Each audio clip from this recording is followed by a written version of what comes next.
Welcome to the Gold Report, where we inspire you to be 10% more courageous in your daily life. We're so glad you're here. Please like, share, and subscribe so you never miss an episode. I'm very excited to introduce our next guest. This is Pamela Garfield Yeager. She's a licensed clinical social worker with over 20 years of experience. In 2017, she had to leave her profession due to a severe disability.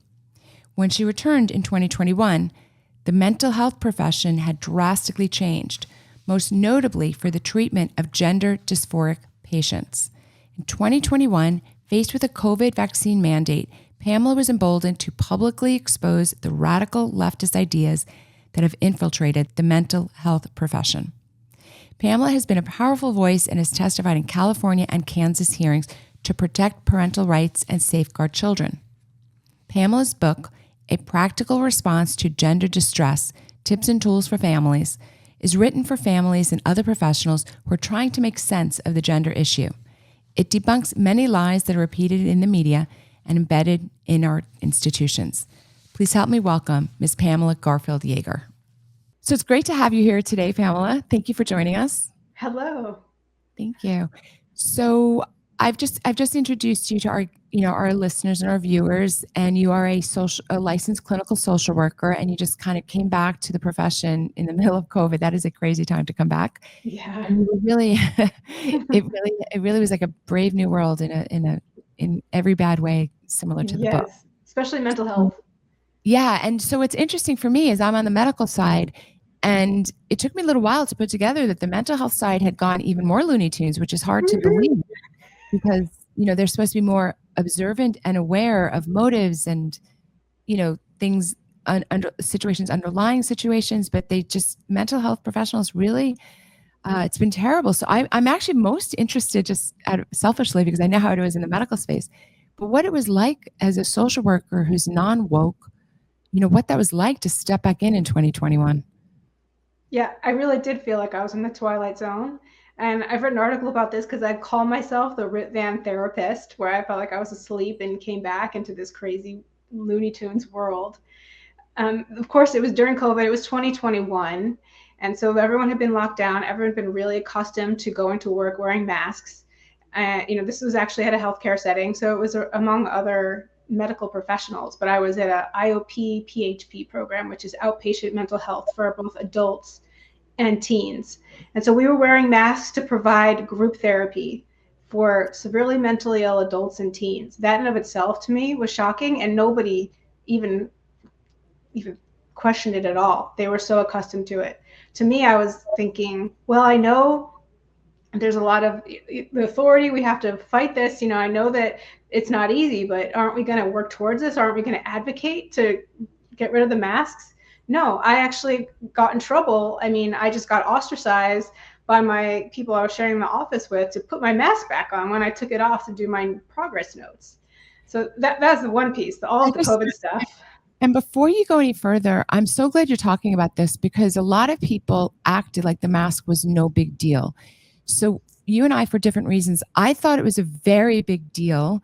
I'd say in my lane for two reasons. One is it was a complete infringement on people's freedoms. I knew as a doctor it didn't work. Therefore, why is the government telling me to wear any article of clothing that doesn't work? So for me, it was an article of clothing that I was being forced to wear, and it was a huge freedom issue. We have as a lawyer, long established tradition that you actually can't tell people what to wear.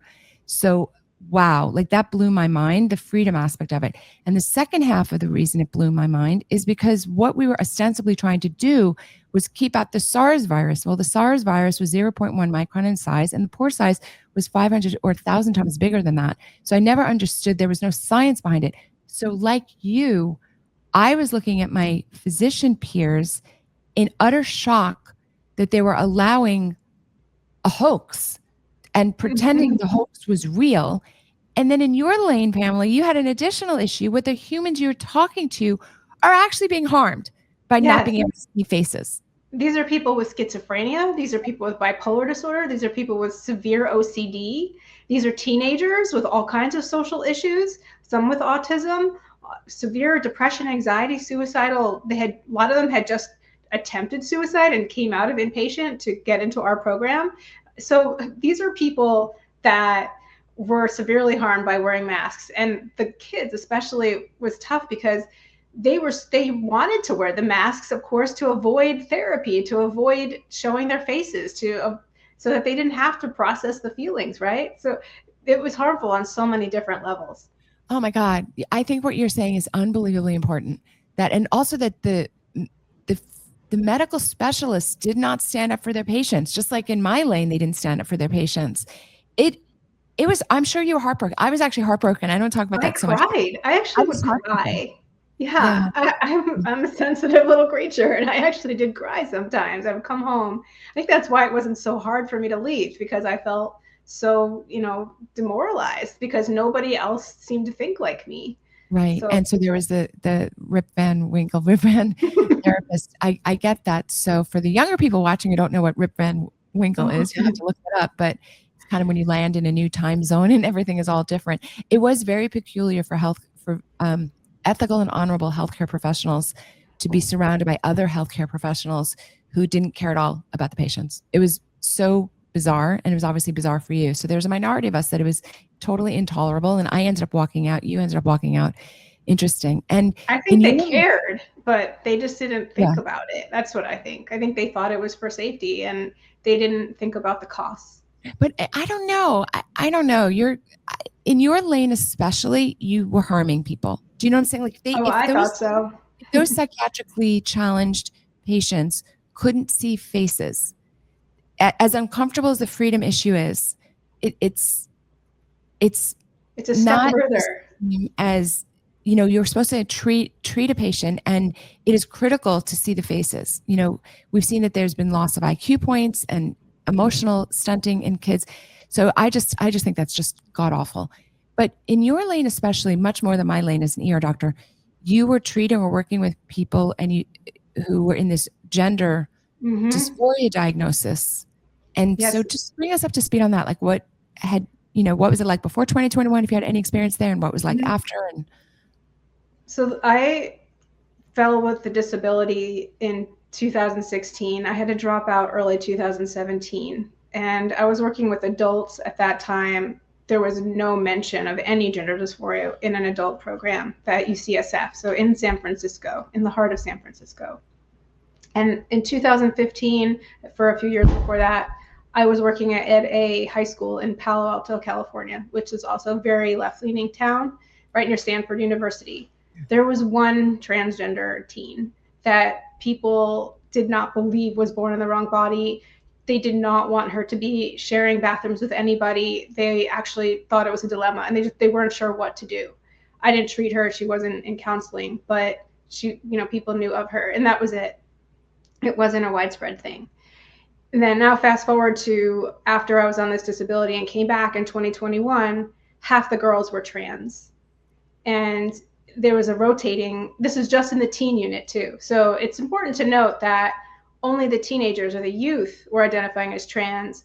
And I was on an adult program. I was sort of this float. So I was a per diem. So I would float between the different tracks, adults, kids, substance abuse. So there were several different tracks, and one of them was teens. And that one had a pervasive amount of trans kids. And what was most shocking was not just the amount of trans kids, but how my colleagues were treating them. That the instant was to first figure out what was the name, what was the pronoun, affirm, affirm. If the parents weren't on board, it was their job to get the parents on board. In fact, there was one therapist that even said that a child was not just born in the wrong body, but born in the wrong family. So this was so shocking to me. so before we talk about that more, I don't want people to have amnesia for what was. Therapists, this is completely contradictory, complete opposite of what therapy was in the past. Mm-hmm. Right? Therapy in the past was, you look at reality and you see the patterns that you're doing that keep butting up against reality, and you kind of have to improve yourself, change yourself, or change whatever situation you're in, but you never denied reality. I would say that a therapist's job, almost more than anything, was to bring the patient back to reality. If your husband or wife are fighting, you have to be realistic about what's the husband's like, what's the wife like. It's Mm-hmm. reality based. Reality based. I Right. went to therapy when I was younger, and That's the whole point of therapy, is that the therapist helps hold a mirror up to you and you see what is real, not what you wish is real, not your idealized version of yourself. And now all of a sudden therapists are taking this approach that reality is not reality. Yeah, it's very strange because I felt like, in a way, being a therapist, it had the annoying factor of always putting up that mirror, of over analyzing, right? Sometimes therapists can be irritating that way, like, oh, what's really happening, what's beneath this surface, what's beneath that. And sometimes you're like, I'm just hungry and cranky, stop analyzing me. And now, the most basic thing, where a kid is bringing up identity issues, and oftentimes it is fairly obvious what's going on. They either struggling, they've had some kind of trauma, or they're struggling with their family, or they're using it sometimes for power because they feel powerless. There's so many different underlying causes, or things, motivations behind this, and the therapists didn't even question a thing. So I've learned a lot over the last year. I'd say that a lot of the children who end up saying that they're trans actually had other diagnoses. It's not something I really thought about before, but of course it makes sense. Either underlying anxiety or depression, or being on the autism spectrum, or a difficult family or social situation, or serious secondary gain, positive feedback, positive rewards for going down this path, because it's on the intersectionality scale, it gives you positive rewards. So this is heartbreaking to me. I'm a mom. I mean, and my kids didn't struggle with social issues, but if you're a mom or father of a child that's a little bit on the outside looking in, that child's very vulnerable and likely to be perhaps targeted by what I don't know how you feel about it. I call them trans groomers, which teachers or activists. Or so as a therapist who was used to working with depressed or autistic children or anxious children, I mean, what do you say to your peers who are literally ignoring the autism, the depression, the anxiety, the suicidality that preceded any conversation about gender issues? Yeah, this is also, I think this is why this correlates or connects to the COVID tyranny and the gender, because I came back from this disability. I was a per diem employee. I was only able to last about 6 months until those COVID mandates came through. And what did they do? They weeded me out because I was one that questioned the government mandates. So I never really got a chance to have those heart-to-heart conversations with my colleagues at this setting when this was going on. So I've been very outspoken now, but at the time, I wasn't honestly comfortable because I was so new and I had been out of my profession for 4 years, right? I was just trying to get my feet back, on the ground. I used to ask questions. I used to question it. I did challenge some of the kids because I was able to lead groups without other therapists around, and I would question them, and they would admit to me that there were other things going on and that they felt bad about lying to people. They actually talked to me. They wanted to.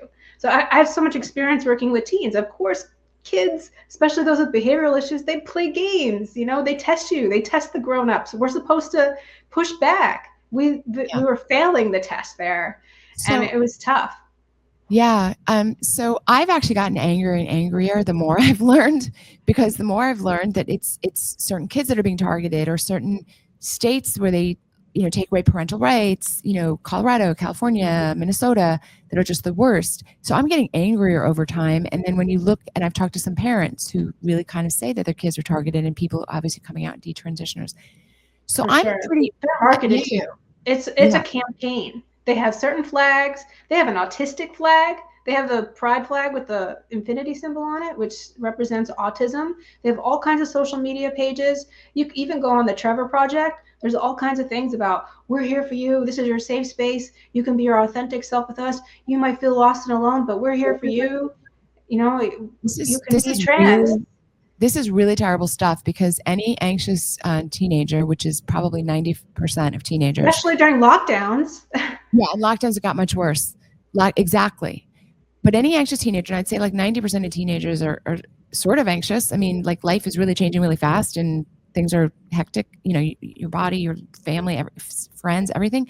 So those kids are being told that everything that they're feeling, instead of being told that this is kind of normal teenage stuff or normal human stuff, They're being told there's a solution for it. It's like the adult version of here's a pill, take a Xanax, take a Valium, and except that now it leads them down a path of mutilating their body. So I guess you know that I don't call it gender affirming care. I call it medical mutilation.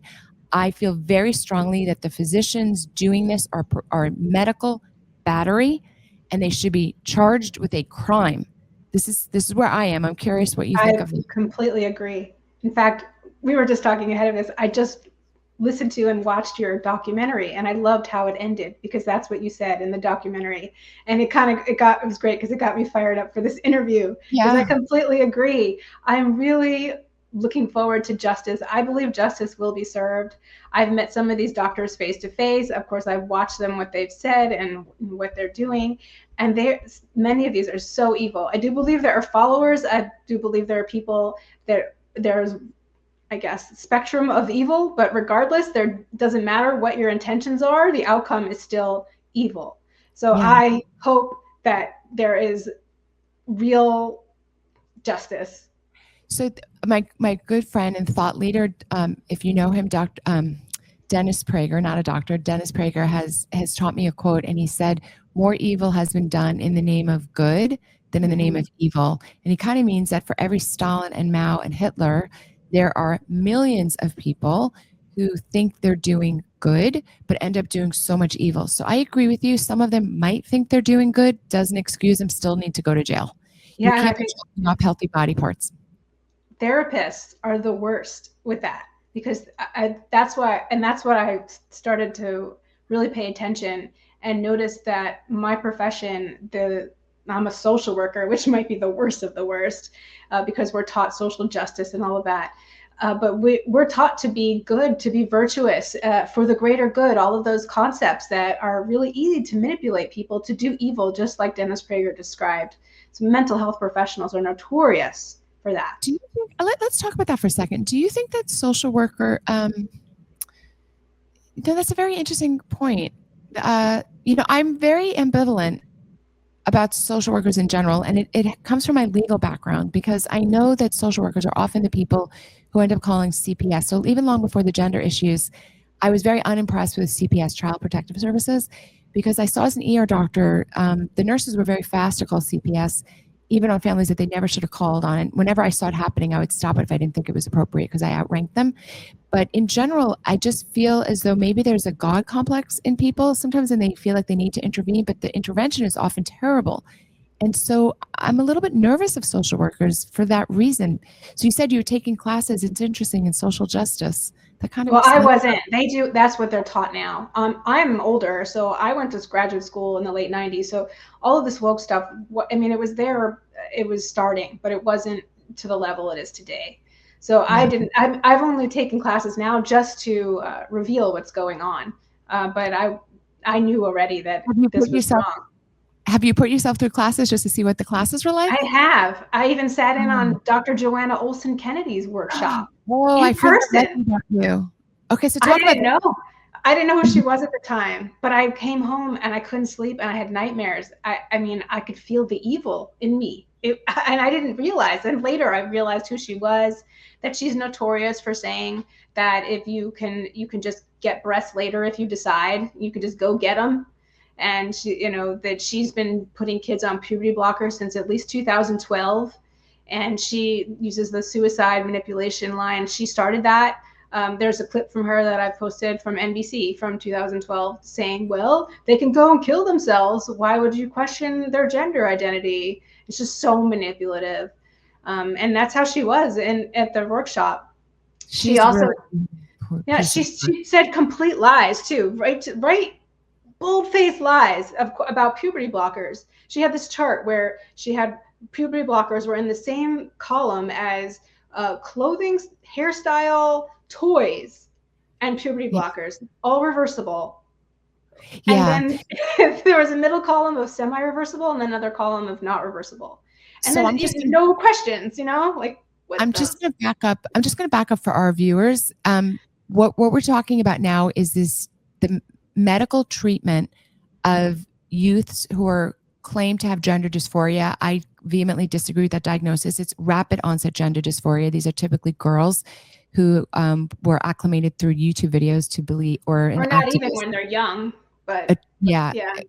or a trans groomer activist posing as a teacher, to believe, this, and they get started on the path. And what is the path? It's kind of has three stages. One is the social transitioning, one is like the medical, and one is surgical. That's how I think of it. Mm-hmm. And the problem is, what Pamela was just pointing out to us, rightfully so, is that this doctor, who's quite evil, is fond of saying that the puberty blockers are as reversible as a social transitioning. But I want to walk people through even social transitioning, which is changing your name, that your birth name becomes your dead name. If you're a girl, binding your breast. If you're a boy, tucking your penis, all that.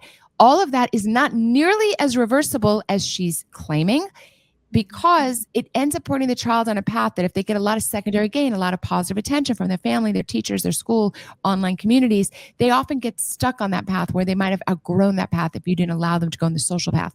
But even as not light intervention as social transitioning is, the next level, which is puberty blockers, absolutely is not reversible. If you're on puberty blockers for a couple of years, you forever can lose your ability to create sperm or egg, depending on who you are. So for a medical doctor to say that is outrageous. I don't know if you know this, Pamela, that California tried to attack my medical license because they said I spoke misinformation on COVID. Well, what I spoke happened to be accurate, but even if it wasn't, it was within the realm of normalcy. I was talking about ivermectin and hydroxychloroquine, right? Mm-hmm. She's literally saying things that are factually false. Yes. And she should have her license threatened, and she, as far as I'm concerned, should be tried, should be indicted for And this is with the California Association of Marriage and Family Therapists, CAMFT.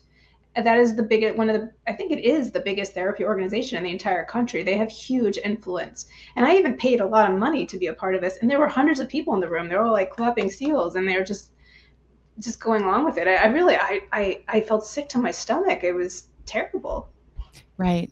Okay, so let's remind the audience of your book, because you know a lot about the subject. I said at the beginning, but talk for a moment about your book and how people can find it. Yeah, so really, I was never a gender expert before, but I sort of became one after being exposed to all of this. And the truth be told, I think the best experts on gender are people who are not experts on gender, because you're normal and you understand truth and reality. So I've been a licensed clinical social worker for so many years, working with families and kids and teens. So I realized so many parents were reaching out to me, asking me for help. And I had been formulating so many different ideas. I put together this book. It's called A Practical Response to Gender Distress: Tips and Tools for Families, and it's available on Amazon. And what it does, it's actually of course I wrote it. What's good about it is the fact that it's really written for the layman's person, for the people who are really already really saturated with this subject. A lot of the stuff in my book you'll already know. However, it still has stuff for you anyway. So it starts off dispelling all of the lies. It talks about, the suicide lie and how that's emotional blackmail. But then I also give tips on what to say to a counselor when they use that blackmail. When they say, would you rather have a dead daughter or a living son? That your child will kill themselves if we don't go ahead with these procedures. That's emotional blackmail. And I think your audience probably is familiar with that happening now. But only a few years ago, people didn't realize that was such a manipulation. So I challenge the parent to question authority, to question therapists, and to take back their authority as parents. They know their kid best. They should listen to themselves. Common sense is much smarter than a lot of this academic BS. So I talk about that. And then there are how to find an appropriate therapist. So there's a section that has screening questions. There's quotes and art from detransitioners, people who used to believe they were trans and no longer identify as trans, and most of them have been physically and emotionally harmed by the process. Some of them are suing their doctors. So they've been very open about their experience, certain ones, and they've given me permission to put their experiences in my book so people can understand.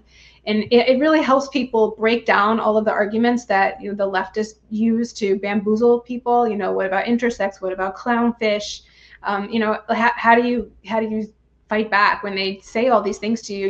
It's wrong. They're saying stupid stuff, but you don't know what to say. So my book really breaks it down. So you have the arguments, and then it also has a section on how to approach a kid who is trans identified, because the struggle is once they're in it, they are basically in a cult. They're in cult-like thinking, and you can no longer reason with them. You can't just say, "Hey, you're a boy, you're a girl, snap out of it."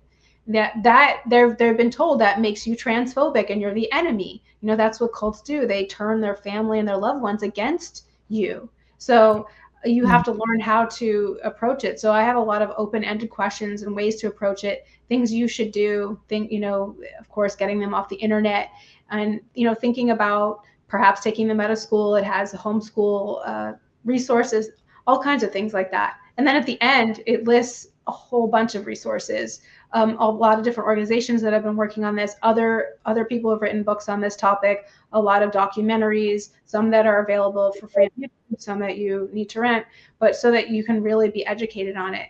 My favorite part of the book is the Trans English Dictionary. So I put a Trans English Dictionary because part of what they do is they use this obscure language so that you're not, you're kind of on the outs. You're not cool if you don't know what they're talking about. But, I help the parent or whoever it may be, interfacing with a trans person, understand the language so that you can have a conversation with them and join with them. I love it, Pamela. Again, the name is A Practical Response to Gender Distress, Tips and Tools for Families. I love when people do anything to empower the average person who finds themselves going through a situation. It is, if you're a parent and you're listening or watching, and this has just been dropped into your family's living room when your child comes home and you're bewildered, it's so important to handle this calmly and intelligently. There are much better and much worse ways to handle it, but it's such a shocking thing when it happens to a family that you absolutely need these resources. And also at America's Frontline Doctors at aflds.org, we have a page on medical mutilation with lots of resources as well. So Pamela, I want to thank you for being, one of those Americans who looked around and said, nope, this isn't right. And I'm going to do the maximum that I can do with what I know. I've had training. I know what I know as a licensed clinical social worker. And I also know, because I'm of a certain age, it's really helpful not to have, been 24 years old. It's really helpful to have had some years of experience. So thank you so much for being an American who can role model for other people, that you don't just need to go along. You can rebuild a life in a different direction, doing what you love. And the most important thing is to be able to look in the mirror every day and say that, I'm not contributing to something bad. I'm doing something good with my life. So I don't know. Any last words? No, I'm looking forward to looking at our country and being able to see other people see what we see and understand how terrible and pervasive this is. And we'll know that we did the right thing. I love it. I love that. Yes. It's going to be a glorious new day. I think it's coming real soon, actually. I know, I do too. Make America healthy again, including mentally healthy, mentally strong. Make America mentally healthy again. America mental. Momha. Thank you so much, Pamela. Have a wonderful day. Thank you. Thanks for joining me on The Gold Report, where we inspire you to be 10% more courageous in your daily life. Please like, share, and subscribe so you never miss an episode. See you next time.